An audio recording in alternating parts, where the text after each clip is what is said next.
అమ్మా సీత, మీ అన్నయ్య ఫ్యాక్టరీకి వెళ్ళాలమ్మా, ఓ బిందె పట్టుకోనా? అలాగే అక్క. సీత, పిల్లలు స్కూల్కి అర్జెంటుగా పంపించాలి, ఓ బిందె నేను పట్టుకోనా? అలాగే. భరతను ఇది చదివావా? దొంగలు రైలు ఇంజనే కొట్టేశారట. రైల్వేలు ప్రజల ఆస్తులు అని మంత్రి గారు స్టేట్మెంట్ ఇచ్చుంటారు, దాని దొంగలు చదివి ఉంటారు, కాజేశారు. నో తప్పు.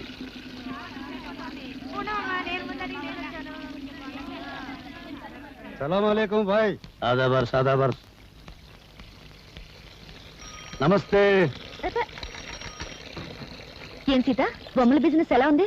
బాగానే ఉంది, మీరు పట్టుకోండి.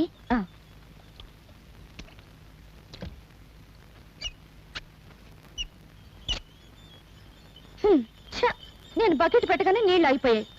సిటీలో నీళ్ల సమస్య మీద పేపర్లో రాస్తాను. సారాయి వద్దని మీ ఆడలు గొడవ చేస్తారా?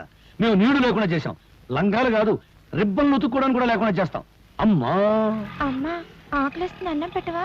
మనిషి నిద్ర లేచి పళ్ళు తోమగానే కూడో కూడు కూడు అని అరుస్తాడు గాని పేపరో పేపర్ పేపర్ అంటాడా? కూడు తిన్నాక పనో పని పని అని అరుస్తాడు గాని పేపరో పేపర్ పేపర్ అని అంటాడా?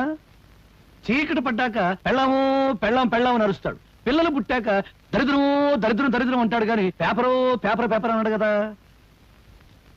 ఏ మంచి మనిషి, నువ్వు చెప్పే మాటలు జనానికి చెప్పొచ్చుగా. ఇంకా నయం, కుక్కకు సంగీతం, పందికు పరిశుభ్రత, గాడిదకు డాన్స్ నేర్పడం లేదు. నోరు దురదగా ఉంటే గోక్కోవడానికి కుదరదని ఓగుతా అంతే.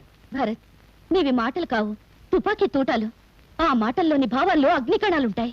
నువ్వు పలికే ప్రతి మాట ప్రజలకు చెప్తే ఇక పత్రికల అవసరమే ఉంటుంది ప్రజా చైతన్యానికి. అమ్మో, నీ డప్పు వాయింపుడు ఆపు తల్లి.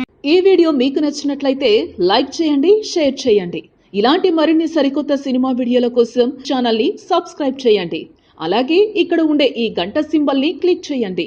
మేము అప్డేట్ చేసే ప్రతి వీడియో నోటిఫికేషన్స్ మీకు వచ్చేస్తాయి.